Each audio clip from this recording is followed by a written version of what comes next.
Bonjour tout le monde, en compagnie de Nazia, Ismaila et Thomas, qui sont des étudiants de l'IAE Montpellier, on aimerait se concentrer aujourd'hui sur une formation, plus précisément un master, qui s'appelle Management de la transformation digitale. Nous allons essayer de décortiquer cette formation en essayant de regarder différents points de vue et en essayant de répondre au maximum de questions que vous-même, auditeurs, vous posez.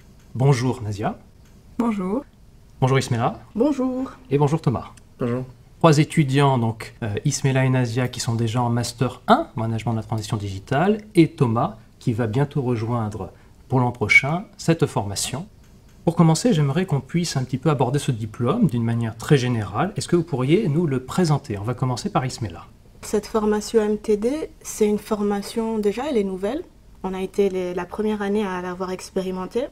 Elle se base sur des techniques d'apprentissage qui sont elles aussi innovantes, vu qu'elles sont un peu inhabituelles. On travaille souvent en groupe et nos profs, ce sont des personnes qui travaillent en entreprise. Du coup, ils n'ont pas vraiment une position de prof, ce sont des chercheurs aussi. Et on a du coup cette énergie qui vient directement du monde du travail. L'objectif de cette formation, c'est vraiment de former les étudiants au domaine du management, tout ce qui regarde l'organisation des entreprises. Et l'objectif, ça sera pour nous au final de pouvoir et de savoir accompagner des entreprises à se développer en utilisant des instruments digitaux. C'est pratique parce qu'on peut travailler dans beaucoup de secteurs et on nous apprend à utiliser des outils. Par exemple, le design thinking, on a la méthode agile et ça nous permet d'utiliser plein de petits outils digitaux pour arriver à nos fins. Nazia, est-ce que tu peux nous présenter également cette formation avec tes propres mots? Cette formation elle va permettre de former les futurs managers dans le domaine du digital, mais aussi avec un petit plus, les étudiants qui intègrent cette formation vont avoir une double compétence. Cette double compétence va venir de leur formation précédente, généralement provient de sciences, de la chimie, de la physique, des mathématiques, etc. Et durant la formation, on va avoir des cours plus ciblés sur l'entreprise, etc. pour au final former des personnes ayant des compétences dans le management, mais aussi dans leur formation scientifique ou autre.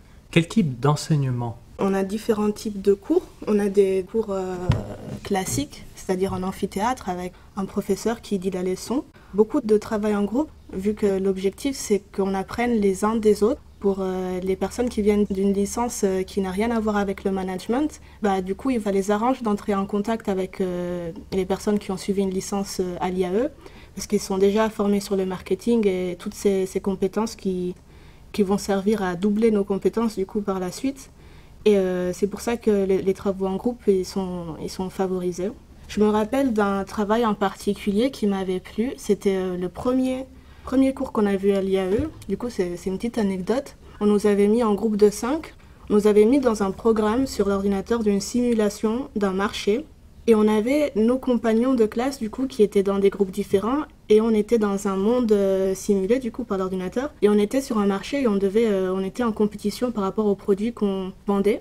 Du coup, c'était vraiment une entrée dans le vif du sujet parce que, en venant des sciences humaines, on me met dans une situation où je peux lire certaines informations dans la partie des informations. J'ai mes compagnons d'un côté qui m'informent par rapport à qu'est-ce qu'ils feraient eux. Et j'ai le professeur aussi qui quand même nous donne des indices, des clés. Et c'était super motivant justement parce que, par exemple, dans une situation concrète, on ne savait pas si stocker nos produits ou produire plus de produits, ne sachant pas comment allait se comporter le marché l'année prochaine. Et ce qui a été intéressant, c'est qu'à ce moment-là, de mon point de vue, j'ai proposé une idée un peu créative tirée par les cheveux. Et ce qui a été super cool, c'est qu'un camarade, il a pu voir si cette idée était faisable mathématiquement. Du coup, nos compétences, elles sont devenues complémentaires dans cette situation-là. Et ça, c'est un des détails qui nous a permis d'arriver deuxième dans le podium durant le premier round du jeu. Et comme première expérience, j'ai trouvé ça super motivant. Parce qu'on est vraiment face à une situation réelle. On a notre équipe, on a notre team. Dès le premier cours, en fait, on sait à peu près à quoi s'attendre par la suite. Puis il y a bien sûr des manières de fonctionner différentes. Il y a des travaux en groupe à faire à la maison, ensuite à présenter en classe. Il y en a d'autres à faire uniquement à redonner aux profs. Ça varie vraiment en fonction de notre professeur. Ces travaux de groupe, ce sont en fait des cas d'entreprise, c'est des exercices de simulation où on vous met dans une situation que vous devez résoudre. en vous appuyant sur vos cours? Ça va dépendre des projets, des travaux. Donc dans certains cas, donc dans le cas que Ismaila a abordé, on était en simulation d'entreprise. Donc on était pendant plusieurs semaines en train de simuler une production d'un produit de notre entreprise. Mais on a eu aussi d'autres projets où on devait faire différentes tâches. Donc par exemple, on a pu réaliser un projet où on devait faire un questionnaire sur une thématique d'une entreprise et la faire partager au plus de personnes possible et ensuite faire une analyse derrière. On a aussi réalisé de nombreux petits projets. C'était pas forcément ciblé que sur l'entreprise, mais c'est pour permettre de développer nos compétences dans le digital.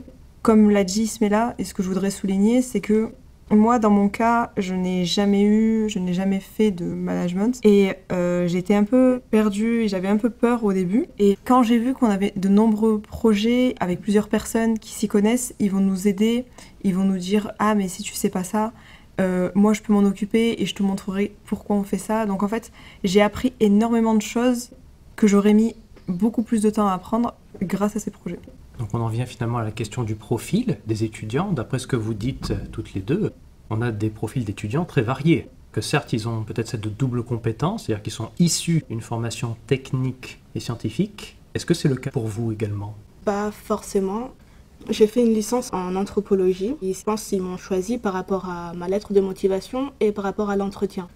Ça pourrait faire peur pour quelqu'un qui a étudié dans les sciences sociales, puis de se mettre dans le management, de se dire je vais passer, oui ça va passer, parce que d'habitude ça passe pas, mais ce qui est bien à l'IAE, c'est qu'ils ont vraiment une ouverture et un intérêt par rapport à des profils différents, parce qu'ils savent que c'est ce qui va apporter des bénéfices aux autres étudiants. Oui, au début j'étais perdue, c'est pas du tout le vocabulaire auquel j'étais habituée.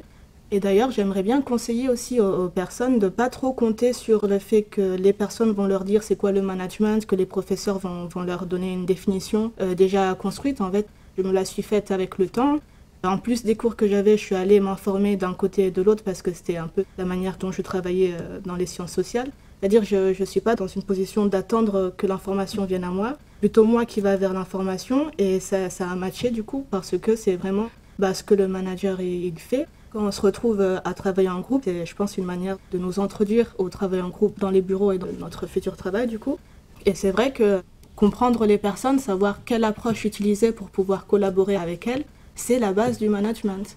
C'est pour ça que c'est bien, parce qu'on ne doit pas attendre 2 années d'université pour ensuite comprendre c'est quoi vraiment le vif du sujet. Non, on est vraiment dedans dès le début. Du coup, pour les personnes qui ne viennent pas forcément d'un profil marketing ou management, c'est un choc positif à long terme. Au début, ça peut faire peur, mais je vous garantis qu'à long terme, c'est plutôt pas mal. On ne vient pas avec une formation forcément de manager ou d'économiste ou spécialiste en finance. On peut très bien en fait venir d'une formation qui n'a rien à voir, et c'est ce qui est demandé d'ailleurs. Ça peut être apprécié, mais ce n'est vraiment pas ce qu'ils recherchent en premier lieu.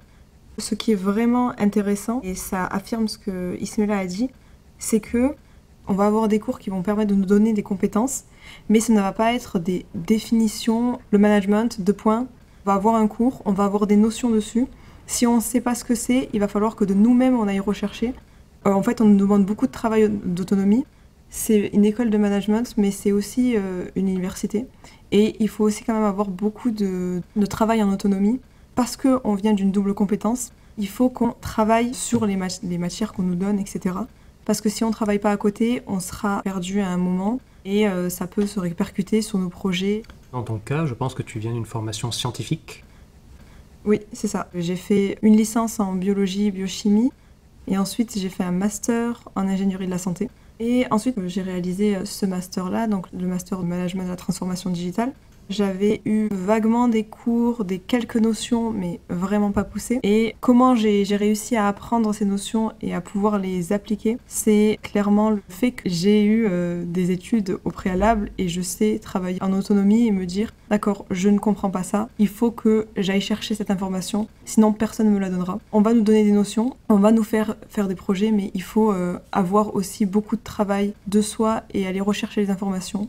Mais ces informations-là, on peut aussi les avoir à travers l'alternance, si on réalise une alternance. On est face à une formation en double compétence, c'est-à-dire qu'on demande à l'étudiant d'avoir un profil différent du management, puisque en fait, on va lui apporter cette deuxième compétence en management. Autrement dit, il doit venir d'une formation totalement différente qui n'a rien à voir avec le management. Thomas, je me tourne vers toi. Une chose qui est demandée en fait par l'IAE Montpellier, au-delà en fait de cette double compétence et sur lequel les enseignants insistent, c'est ce fameux projet professionnel. Qu'est-ce que c'est que ce projet professionnel? Le projet professionnel, c'est ce qui est le plus important d'établir, c'est ce que les responsables de master vont le plus regarder au sein de votre dossier. Ils vont évidemment prêter attention à vos notes, etc. Mais ce qui va le plus compter, ça va être d'avoir un projet professionnel bien défini. Le projet professionnel, qu'est-ce que c'est? Ça va être d'avoir une vision claire sur vos prochaines années, autant en termes d'études que d'insertion professionnelle, parce qu'on parle quand même d'un master qui a pour but potentiellement de vous insérer professionnellement à l'issue du Master 2. Et donc avoir une idée de potentiellement, si on a envie de poursuivre les études, le formuler clairement. Et on a une idée de l'entreprise au sein de laquelle on aimerait faire notre alternance, savoir le justifier, par exemple si on a un domaine en particulier dans lequel on a envie d'exercer, et même ensuite le métier à exercer en sortie de master, etc. Voilà, avoir un petit peu, je dirais, une vision à 5 ans sur l'avenir professionnel qu'on envisage. On peut dire oui, ça force l'étudiant en fait à réfléchir à son avenir et du coup à justifier pourquoi est-ce qu'il choisit ce chemin plutôt qu'un autre. Exactement, voilà, ce serait vraiment de savoir expliquer en fait aux responsables qui vont vous recruter, si je choisis ce master-là, c'est parce qu'il va m'apporter ces compétences-là, ces connaissances-là, qui vont me permettre d'atteindre mon but qui est à plus long terme. Dans ce projet professionnel, sachant qu'on postule dans une formation qui s'appelle Management de la transformation digitale, Ismela, Nazia, est-ce que vous avez dû justifier votre appétence notamment pour le digital? Clairement, oui, parce qu'avant, je travaillais pour TikTok. Du coup, j'étais déjà dans le monde digital avant d'intégrer l'IAE. J'avais déjà un petit attrait pour le digital, mais vraiment petit, vu qu'il a vraiment explosé pendant ma période de stage ici à l'IAE. Par rapport à avant, j'ai beaucoup plus de compétences dans le domaine du digital. Qu'en est-il pour toi, Nazia? Je pense qu'il faut le mentionner, mais si on n'a pas forcément de compétences, ce n'est pas si grave. Dans le sens où, si on a un intérêt pour le digital, à un moment ou à un autre, nos compétences vont se développer. Par exemple, j'ai voulu, avant d'intégrer ce master-là, maîtriser certains logiciels de la suite Adobe. Sachant que c'est assez compliqué parce que ça peut coûter cher, etc. Je n'ai jamais vraiment eu l'occasion de le développer. Et beaucoup de personnes, quand ils ont réalisé leur stage, leur alternance, ont pu développer certaines de ces compétences, dont notamment par exemple le montage vidéo, montage photo, etc. Et ces compétences-là peuvent être mises en avant sur un CV pour être en fait pris dans le métier que l'on souhaite.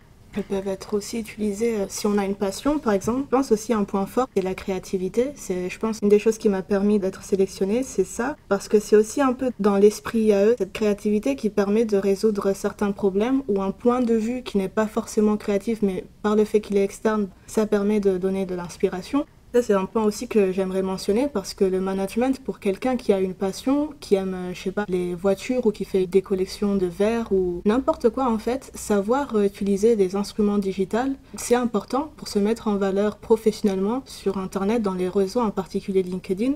Savoir un minimum utiliser des outils digitaux, c'est pas uniquement pour les managers, c'est vraiment pour tout le monde, pour les artistes, pour les rappeurs, les chanteurs. Savoir se produire, savoir se vendre, c'est important et c'est à travers le digital qu'on le fait aujourd'hui de plus en plus. Du coup, il faut pas, si on est un peu créatif, un peu baba cool, il faut pas avoir peur d'intégrer une fac de management parce que les managements c'est avant tout des outils et avec des outils on en fait ce qu'on veut.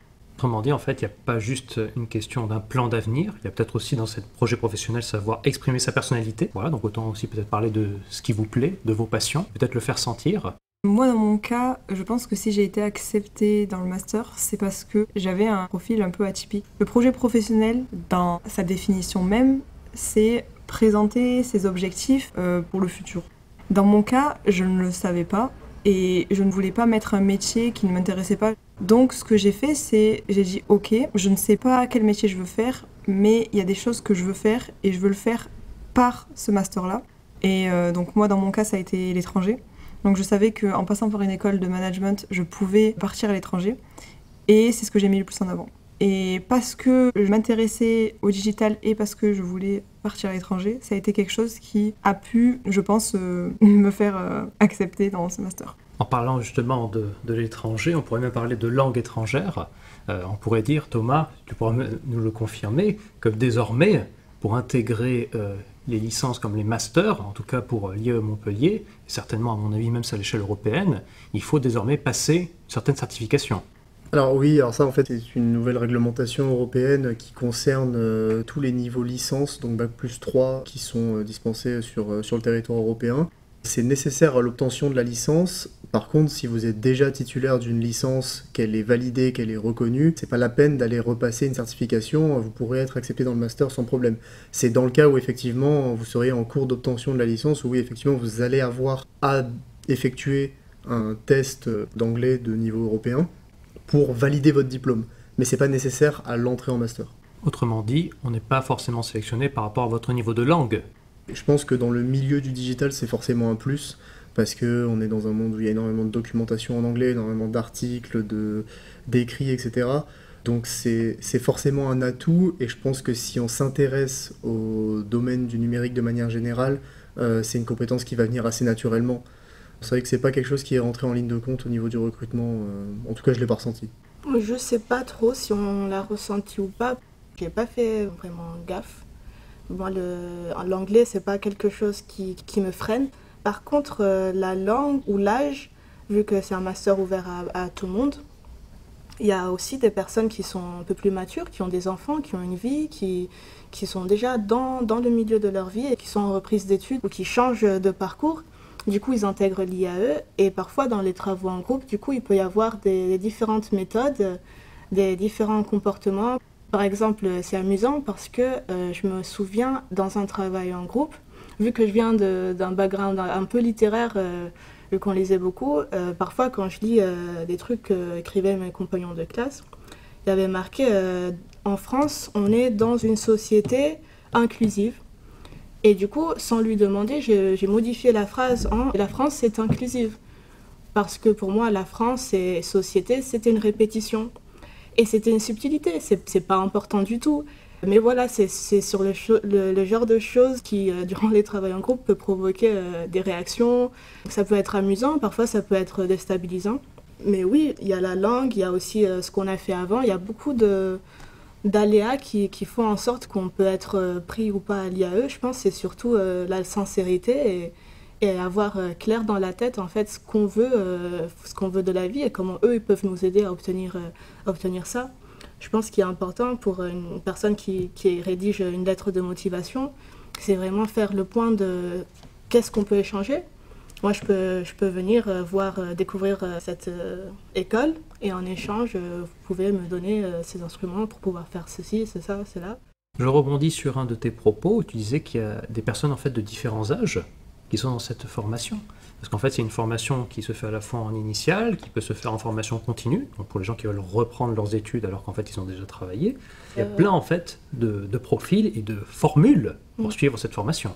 J'ai rencontré des personnes qui venaient de partout dans le monde. France en particulier, c'est un réseau très important, l'IAE. Et en fréquentant cette fac, je me suis rendu compte que dans un CV, c'est un diplôme qui a de la valeur en France par rapport au réseau et aussi de la valeur pour moi parce que c'est des enseignements de qualité. Il y a des règles bien précises, mais il y a vraiment un truc qui fait qu'on s'oriente, même si on est désorienté, on s'oriente à un moment ou à un autre. Et je pense que c'est ça le côté humain qui donne un peu la qualité. Et on voit les expériences des autres et on se dit, si avant c'était un ingénieur et après il a fait l'IAE et maintenant il est en train de travailler dans l'espace, moi j'ai envie de faire ça aussi, on élargit nos portes, les idées, ça roule en fait. On a tellement d'idées que le plus compliqué c'est vraiment choisir. En tout cas, oui, c'est au contact des autres, on arrive parfois à éclaircir un peu ses idées, trouver son chemin, sa voie. En ce qui vous concerne, Nazia, vous aviez l'ambition de partir à l'international, et donc pour faire aussi écho à la question posée au départ sur les langues étrangères, est-ce que c'est quelque chose que vous avez pu mettre en pratique durant cette formation ? Moi, dans mon cas, je sais que pendant mon entretien pour intégrer le master, quand j'ai émis mon idée de partir à l'étranger, notre conversation est passée en anglais et directement on a continué à parler en anglais. C'était un peu comme une preuve que je pouvais parler en anglais de manière fluide, sans aucun problème. Ce master-là est ciblé sur l'alternance, donc comme vraiment 90% des formations à l'IAE, c'est ciblé sur l'alternance. Mais dans mon cas, partir à l'étranger, c'est quelque chose que je veux faire. Et c'est ce que j'ai mis vraiment en avant dans mon projet, en expliquant que je souhaiterais, si possible plus tard, travailler à l'étranger. Donc oui, les langues sont assez importantes. Le français, c'est primordial. Il faut parler un français correct, ce qui peut être assez compliqué pour certaines personnes, mais ça peut s'apprendre, c'est pas une cause perdue. Et il faut aussi se dire qu'on apprend tous les jours, donc on peut s'améliorer, c'est pas parce qu'on se considère vraiment pas bon qu'on ne peut pas s'améliorer, non, c'est faux. Il faut juste faire attention et relire s'il le faut, le faire relire et essayer de comprendre pourquoi. L'anglais, c'est la langue internationale et de partout, dans n'importe quelle entreprise, dans n'importe quel métier, on va être en contact avec des personnes, avec des fournisseurs, des collaborateurs, avec n'importe qui, même des collègues au sein même de l'entreprise qui vont parler anglais parce que le français n'est pas leur langue natale ou parce qu'on va travailler dans une entreprise qui est étrangère en France ou n'importe. Et l'anglais est quelque chose qui est vraiment très important. Il ne faut pas forcément être à niveau C1, C2 et être bilingue, mais il faut savoir tenir une conversation et maîtriser l'anglais de son domaine. Donc là, nous, dans notre cas, c'est le management. C'est tout ce qui est business, administration, etc. Donc ce domaine-là, il faut le maîtriser pour comprendre de quoi on parle. Mais après, savoir le nom des fleurs, savoir les ustensiles de cuisine, c'est pas utile dans ce cas-là. D'ailleurs, on a des cours en anglais. On a 2 cours totalement en anglais et on a aussi un examen online où on peut s'entraîner chaque semaine une certaine quantité d'heures et à la fin, ça sera validé par le professeur. Du coup, on n'a pas forcément un prof d'anglais physique, ou du moins cette année, ça n'a pas été le cas. On faisait tout sur une plateforme. Le cours en anglais, c'est vrai que c'était particulier. C'était pas ce que j'avais l'habitude de voir, mais après avoir passé 2 ans sous Covid, on a eu beaucoup de matières en online, donc c'était pas quelque chose qui m'avait choqué. Mais le fait que ce soit une langue, ça a été un peu perturbant, je pense, dans un certain sens. Parce que, pas forcément, je pense pas dans mon cas, mais il y a beaucoup de personnes qui n'ont pas forcément beaucoup de compétences en langue, ils vont avoir beaucoup de mal avec l'anglais, donc ils vont... S'ils peuvent ne pas parler anglais, ils ne le parlent pas. Et cette matière-là, cette manière d'aborder l'anglais a été peut-être un peu un moyen pour eux de ne pas forcément travailler dessus. Ce que je me dis, c'est qu'il y a beaucoup de matières qu'on a abordées durant notre année, qu'on va peut-être jamais réaborder dans notre travail. Donc je ne sais pas si on va travailler dans un certain domaine. Peut-être que, par exemple, on a eu des cours de comptabilité. Peut-être que si on fait un métier totalement différent, on ne fera jamais de comptabilité de notre vie. Par contre, l'anglais, dans tous les cas, on va en avoir. Et c'est très rare les personnes qui ne seront pas en contact avec l'anglais. Il y a beaucoup de stress par rapport à l'anglais. Je vois mes camarades, ils sont « Ah non, on a cette présentation en anglais. Ah non, ça va être en anglais, il faut écrire en anglais. » Mais au final, les profs, ils sont très relaxés par rapport à ça. Hein. J'ai vu, on avait une présentation en anglais et un groupe, il a directement fait en français et personne ne s'est rendu compte. Hein. Du coup, vraiment, c'est pas un motif de stress le fait qu'il y ait une langue à apprendre, selon moi. C'est mis énormément en avant quand de nous-mêmes, on va par exemple devoir faire une présentation et si on se dit « Ok, on va le faire en anglais », même si la personne, elle bute énormément sur un mot, elle sait pas quoi dire, les enseignants sont vraiment très cool sur ce côté-là parce que on essaye. Juste le fait d'essayer, c'est déjà quelque chose. Et je pense que dans les langues, c'est en essayant qu'on y arrive. D'ailleurs, il y a des personnes qui viennent à l'IAE aussi parce qu'ils savent qu'il y aura des personnes étrangères et du coup, ils pourront pratiquer l'espagnol, l'italien avec des personnes, alors que dans d'autres écoles, pas forcément. C'est très sympathique d'avoir donc dans son réseau des personnes de tout horizon et même des personnes de France qui partent à l'étranger, des personnes qui vont travailler dans différents domaines. Et en parlant justement de l'étranger, je crois que d'ailleurs c'est un choix que tu as pris pendant ton Master 1, de faire finalement une partie de cette formation à l'étranger. Est-ce que tu peux nous en dire un peu plus, Nazir ? Alors moi, ça a été très rapide dans le sens où le jour où j'ai été acceptée dans le Master, j'ai envoyé un message en disant « J'ai vu qu'on pouvait partir à l'étranger, est-ce que c'est possible que je le fasse ?» Et on m'a répondu en me disant oui, c'est possible. Juste après ça, j'ai envoyé un message aux relations internationales qui m'ont dit viens en septembre, c'est à ce moment-là qu'on va s'en occuper pour les semestres d'échange au 2e semestre.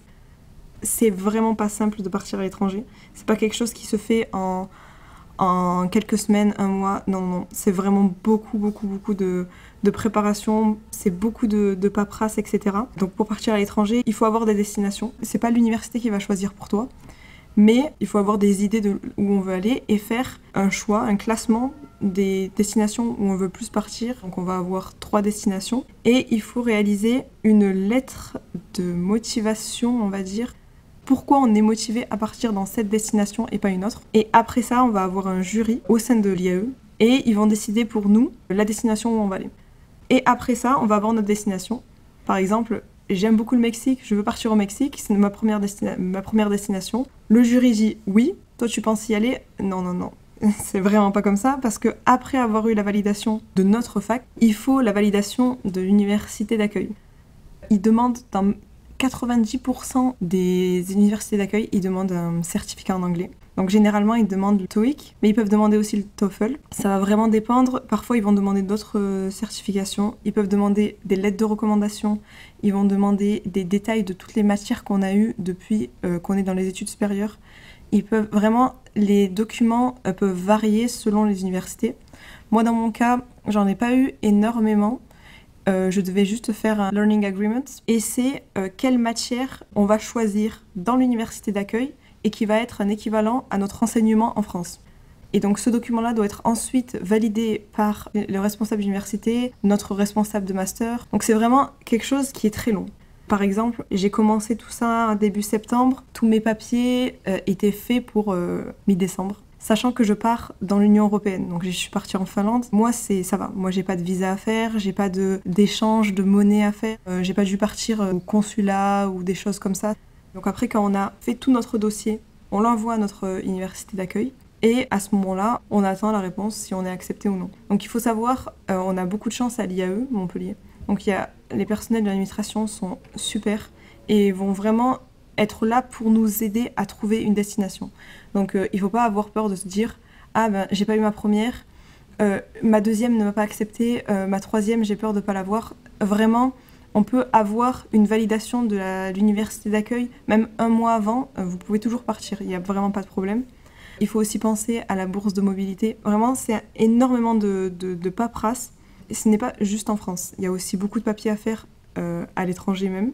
Partir à l'étranger, c'est super. Beaucoup d'expérience.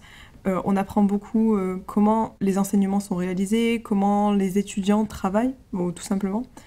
Ça va nous apprendre beaucoup de choses, mais c'est beaucoup de complications. C'est très bien, mais il ne faut pas se dire que c'est simple.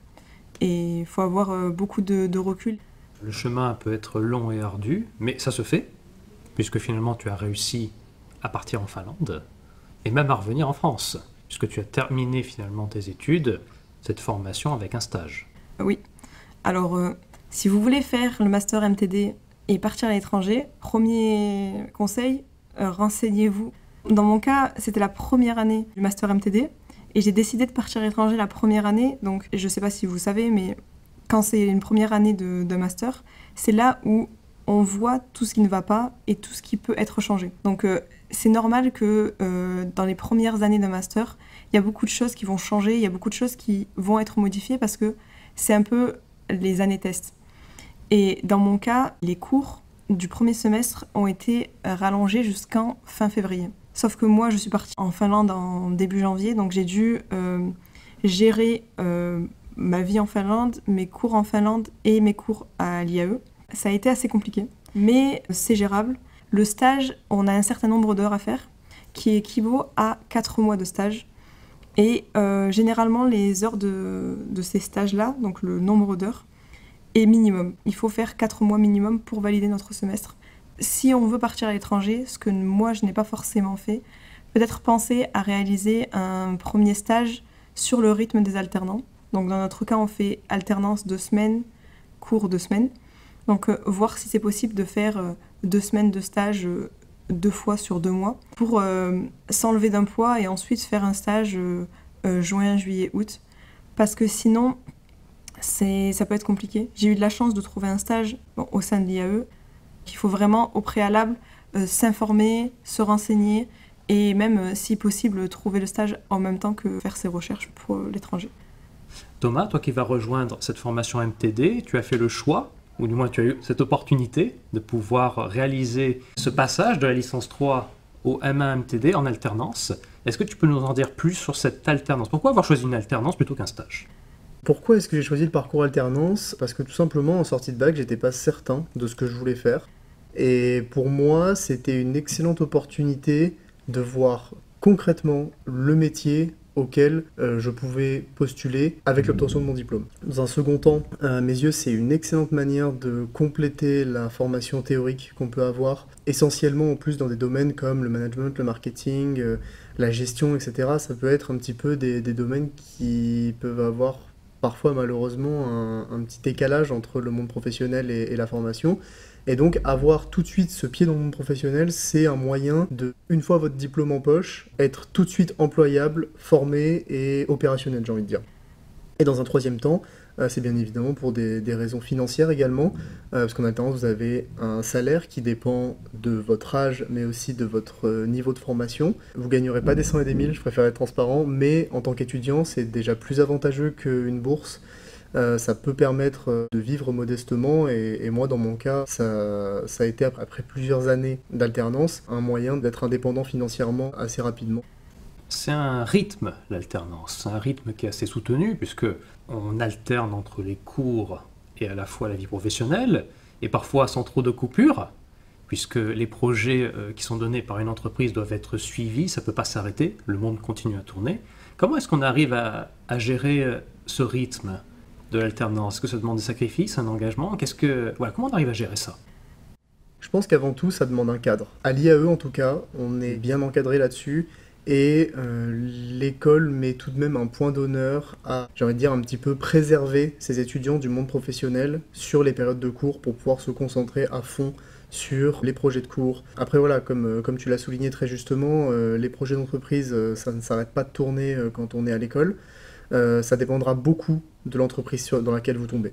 Vous pouvez avoir une entreprise qui a l'habitude de prendre des apprentis, qui a l'habitude de ce rythme-là, et qui du coup va avoir en fait des procédés de management qui vont être très adaptés et qui vont pouvoir se passer de vous pendant 2 semaines et facilement vous faire raccrocher le projet au fur et à mesure, etc.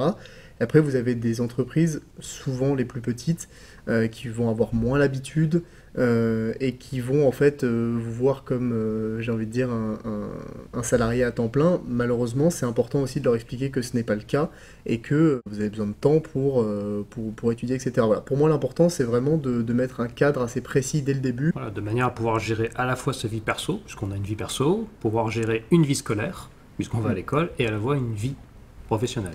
C'est ça. Après, c'est clair que en termes de sollicitation, c'est un rythme qui est un petit peu plus soutenu que les cours traditionnels.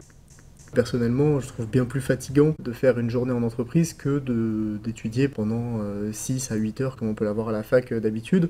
C'est un rythme à trouver, ne vous inquiétez pas, on s'y fait. Et c'est une très belle opportunité l'alternance pour avoir un petit peu exploré le monde professionnel en ayant un diplôme en alternance en poche. Je peux vous dire que ça pèse sacrément dans la balance d'avoir des expériences professionnelles. C'est quelque chose que tu as cherché à quelle période de ton alternance? Alors mon alternance de cette année, j'ai eu une belle opportunité grâce à l'un des intervenants qu'on a eu pendant les cours. En prenant contact avec lui, etc., j'ai pu avoir une opportunité. Après, de manière générale, j'ai toujours à peu près commencé à chercher mes alternances aux alentours de mai-juin. Pour moi, c'est important de commencer tôt pour 2 raisons. La première, c'est évidemment que ça prend un petit peu de temps, un processus de recrutement, etc. Et il ne faudrait pas se retrouver sur le carreau à la rentrée. Et 2, c'est que plus vous attendrez et moins vous aurez de postes qui sont pertinents, qui sont dans des boîtes qui fonctionnent bien. Parce que généralement, une boîte qui fonctionne bien, qui a un management de bonne qualité, va faire l'effort de recruter son apprenti tôt pour avoir des dates carrées, etc. Et malheureusement, plus vous attendez et plus vous aurez des entreprises qui s'y prennent au dernier moment. Et d'expérience, je trouve que ça n'augure pas toujours quelque chose de bon. Voilà, une entreprise qui s'y prend au dernier moment pour recruter, c'est pas forcément bon. Donc moi, je vous conseille vraiment de chercher tôt pour avoir un poste et 2, pour avoir le meilleur poste possible. Dans ton cas, Ismela, tu as choisi pour le Master 1 de faire un stage. Oui. Et puis pour le Master 2, tu n'as pas été bloqué, tu as pu finalement postuler pour obtenir une alternance. Je dois l'avouer, j'ai pas du tout été carré au Master 1 parce que j'étais totalement... Je connaissais pas du tout le système des alternances. En fait, c'est quelque chose qui en Italie se fait moins. Du coup, j'ai pas forcément pensé à l'heure où j'ai postulé pour intégrer l'IAE à chercher une alternance en même temps. Du coup, c'est vraiment quand on a commencé les cours et en parlant avec mes camarades de classe, du coup, que j'ai découvert qu'ils avaient tous une alternance et que j'en avais pas. Et c'est vrai, les conseils que vous avez entendus avant, c'est vraiment les bons parce que en cours d'année scolaire, c'est très difficile de trouver une alternance. D'ailleurs, je n'en ai pas trouvé. Pourtant, j'ai développé des stratégies de malade pour essayer d'en trouver une, mais avec le timing, avec mon manque d'expérience, c'était pas le bon plan. Par contre, après avoir trouvé un stage, grâce auquel j'ai pu valider mon année d'ailleurs. J'ai commencé un peu plus tôt pour ce qui en est de l'alternance et pendant les périodes d'été, je pense c'est le bon moment parce que les entreprises, les startups aussi, elles se préparent pour commencer une nouvelle année. Et ça pourrait être un conseil de postuler durant l'été, début juin, fin mai, je pense que c'est la période la plus propice. Sans citer forcément le nom de l'entreprise ou de l'association ou de l'organisme dans lequel vous allez faire votre alternance, est-ce que Thomas, tu pourrais nous donner un peu les thématiques dans lesquelles finalement tu vas faire cette alternance ? Oui, bien sûr. Alors moi, en fait, je vais directement intégrer une entreprise qui est au cœur de la transition digitale, puisque je vais avoir un rôle de consultant de services numériques, c'est-à-dire de conseil vis-à-vis de déploiement de solutions informatiques et numériques pour d'autres entreprises. Donc un travail d'audit, un travail de conseil, un travail de formation. Et quant à toi, Ismaila, sans nous citer forcément le nom de l'entreprise, dans quelle thématique, quel est le rôle que tu devrais pouvoir tenir l'an prochain en alternance ? C'est par rapport à des thématiques plutôt écologiques, ce qui est plutôt pas mal parce que c'est un des points que l'IAE touche moins. Mélanger le management et l'écologie, c'est pas du tout impossible. D'ailleurs, c'est ce dont on aurait besoin de plus en plus en tant qu'étudiant. Je pense que c'est important de choisir un travail qui correspond à nos attentes éthiques. Enfin, on est étudiant, du coup, on ne peut pas choisir ce qu'on veut tout le temps. Et voilà, du coup, ça a vraiment été une chance pour moi de trouver une alternance dans ce domaine-là. Et quant à toi, Nazia, qui a des projets internationaux, comment est-ce que tu souhaites les concrétiser à travers un stage, à travers une alternance ? Au tout début, quand j'ai postulé, et même au début de mon Master 1, j'avais comme projet de réaliser un semestre à l'étranger, puis un stage, et en deuxième année de réaliser une alternance. Parce que, comme l'a dit Thomas, c'est vraiment ce qui va être mis en avant énormément sur un CV. C'est quand même une année d'expérience en entreprise, même si c'est coupé par les cours, c'est quand même une année d'expérience. Moi, je veux mettre en avant l'étranger le plus possible et l'alternance n'est vraiment pas possible à l'étranger. Et déjà que c'est compliqué à gérer dans une entreprise en France avec l'IAE, une entreprise à l'étranger, c'est beaucoup trop compliqué. Donc je pense plus me diriger vers un stage. Après, l'alternance, c'est parfait si vous comptez travailler en France parce que généralement, une alternance, surtout en M2, peut déboucher par un recrutement. Donc ça peut être une opportunité parfaite. Après, chaque personne, chaque profil est différent, chaque personne est différente. Il y a plusieurs opportunités. C'est pas parce qu'on fait une alternance qu'on ne peut pas faire un stage. On peut tout faire, faut pas se fermer des portes. Il y a aussi la possibilité de continuer ses études à l'IAE parce qu'il y a le Master REM. Alors moi, je considère qu'on ne va pas à l'université forcément pour trouver un travail. Là, ça m'arrange.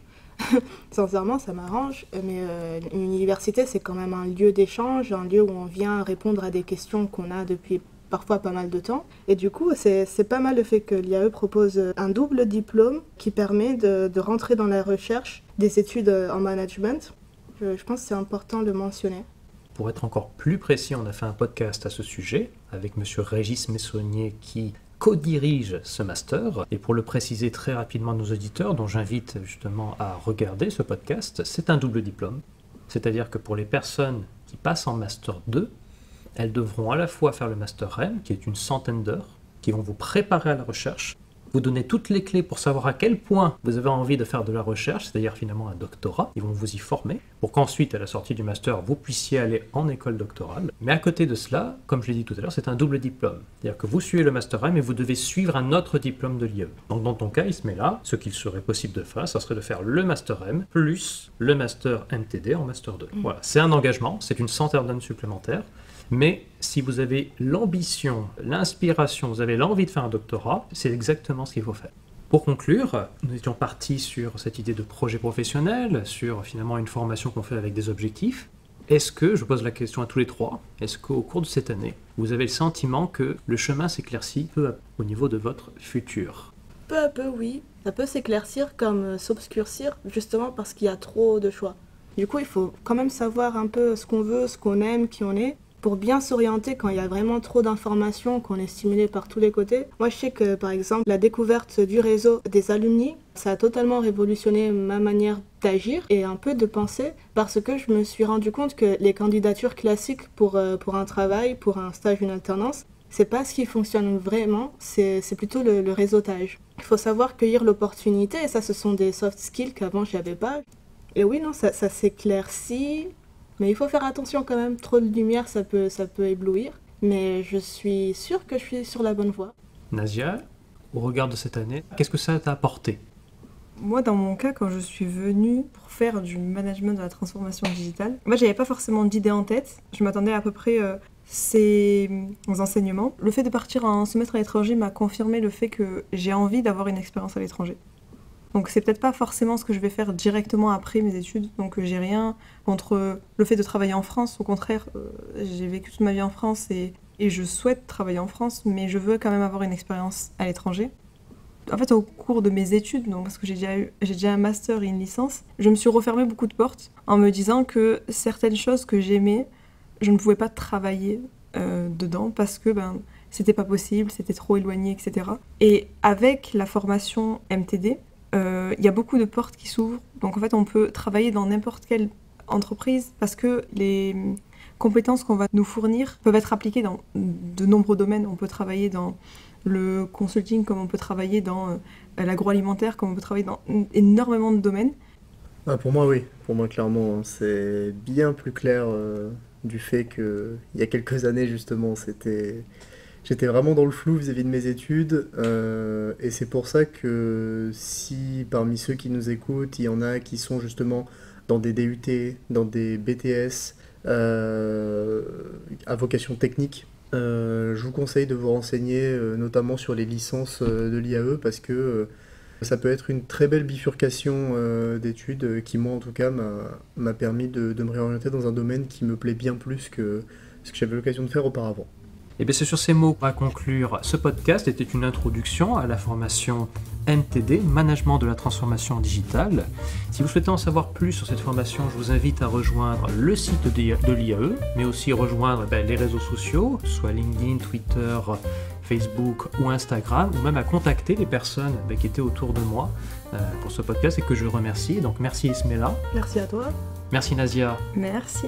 Et merci Thomas. Pas de problème, et comme Fabien l'a dit, n'hésitez pas à nous contacter, que ce soit sur LinkedIn ou sur différents réseaux. #garde l'esprit IAE.